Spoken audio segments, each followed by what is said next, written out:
Las formaciones Junts per Catalunya y Esquerra Republicana valoran investir como presidente a Carles Puigdemont y han decidido formar una mesa parlamentaria con mayoría independentista.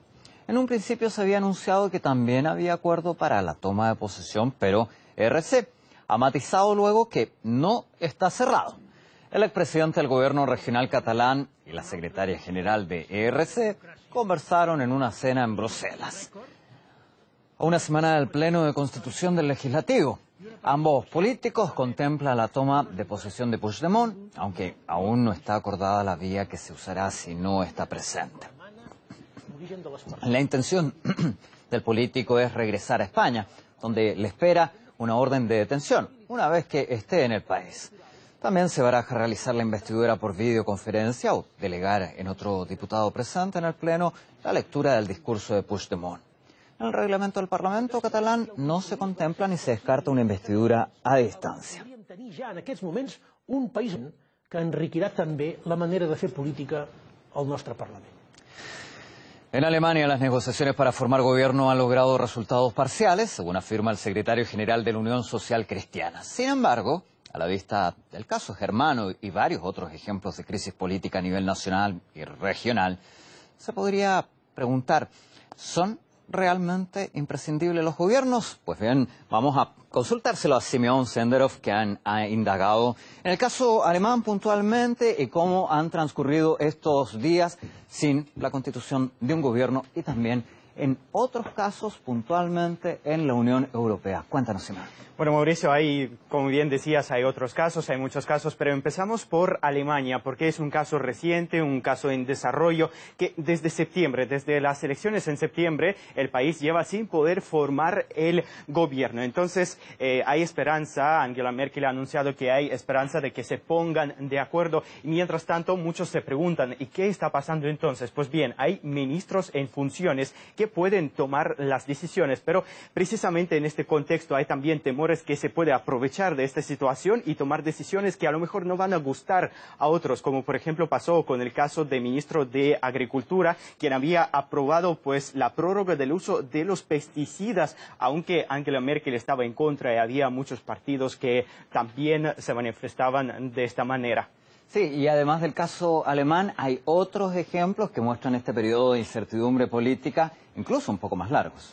Exactamente. De hecho, hay otro ejemplo en desarrollo. Aquí no estamos hablando del país, sino de la región, Irlanda del Norte, que lleva justo 1 año y 1 día sin poder ponerse de acuerdo. De hecho, el ministro británico para Irlanda del Norte acaba de anunciar su dimisión por cuestiones de salud, pero todas esas cuestiones, toda la situación en la región, entonces se está dirigiendo desde Londres. También tenemos otros casos que ya han terminado, por ejemplo, España. Hablamos de España, que ha pasado casi 1 año sin poder formar un gobierno. Al final eligieron, como bien sabes, a Mariano Rajoy por formaron un gobierno en minoría. De hecho, no fue el primer caso, el único caso en España, pero se tuvieron que ponerse de acuerdo porque llevaron 315 días sin poder pues acordar esto. Y también hablamos de Países Bajos, que pasaron más de 200 días sin poder formar un gobierno.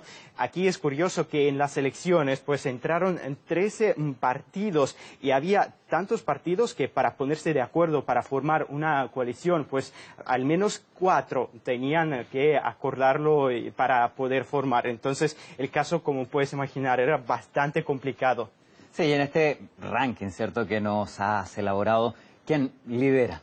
Pues Bélgica, con 19 meses, tú te puedes imaginar 19 meses que parece que la población lo ha tomado con calma. Dijo que la vida no ha cambiado para nada, que siguieron su día a día normal. De hecho, cuando Bélgica batió el récord en este sentido de Irak, la población salió a celebrarlo porque simplemente pensaron que era una buena manera de pues seguir estando alegres en este caso. Pero también hubo muchas preocupaciones porque los expertos dijeron que en este tiempo pues no se pudieron tomar decisiones importantes a gran escala para el país.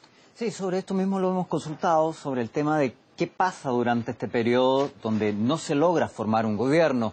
La abogada Beatriz Telegón opina que hay que buscar maneras de reformar la legislación electoral para evitar casos similares.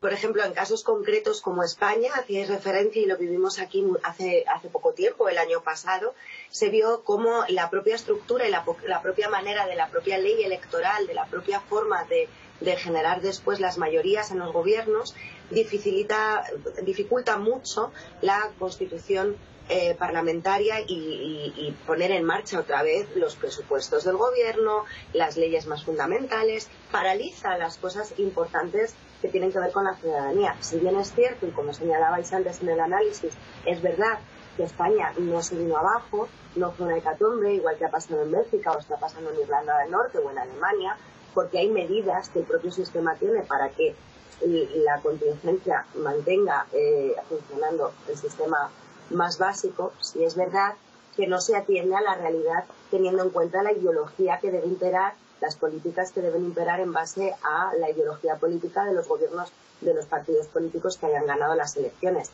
¿Qué es lo que se debe hacer? Creo que hay que buscar maneras de reformar la legislación electoral para que cada vez más sea más representativa de los partidos políticos y al mismo tiempo forzar de alguna manera a generar gobiernos con la mayor celeridad posible, y si no es posible, acortar los tiempos y forzar en la medida de lo posible pues una repetición de las elecciones. Podría ser unas segundas vueltas, también podrían ser sistemas interesantes para aglutinar mayorías sin necesidad de tener que volver a unos comicios iniciales, sino a unos comicios de una segunda vuelta para votar entre las opciones que hayan sido más valoradas, por ejemplo.